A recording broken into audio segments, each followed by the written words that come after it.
സംസ്ഥാനത്തിന്റെ മരത്തണൽ കൂടുന്നു.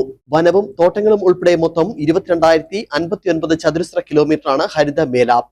സംസ്ഥാനത്തിന്റെ മൊത്തം ഭൂവിസ്തൃതിയായ 38,683 ചതുരശ്ര കിലോമീറ്ററിന്റെ 56.77%. സംസ്ഥാനത്ത് ഇടുക്കി ജില്ലയിലാണ് വനാവരണം കൂടുതൽ. ഇതിൽ 17,530.90 ചതുരശ്ര കിലോമീറ്ററാണ് യഥാർത്ഥ വനം. 29.24%. 2021-23 വനാവരണം 133 ചതുരശ്ര കിലോമീറ്റർ വർദ്ധിച്ചതായി വനം സ്ഥിതി വിവര റിപ്പോർട്ട് പറയുന്നു. 1 ഹെക്ടർ ഭൂമിയിൽ ഇലത്തണൽ 10% മുകളിലെങ്കിൽ വനാവരണമായി കണക്കാക്കും. നിബിഡ വനങ്ങളിൽ ഇലത്തണലിന്റെ സാന്ദ്രത 70% മേലെയാണ്. അത്ര നിബിഡമല്ലാത്ത വനങ്ങളിൽ 40% മുതൽ 70% വരെയാകും. തണൽ 10% മുതൽ 40% വരെയുള്ള ഇടങ്ങളെ തുറന്ന വനമായി കണക്കാക്കും. കുറ്റിച്ചെടികളും പുല്ലും ഇടയ്ക്കിടെ മരങ്ങളും ചേർന്ന് 10% ഉള്ളവ ക്ഷയിച്ച വനമാണ്.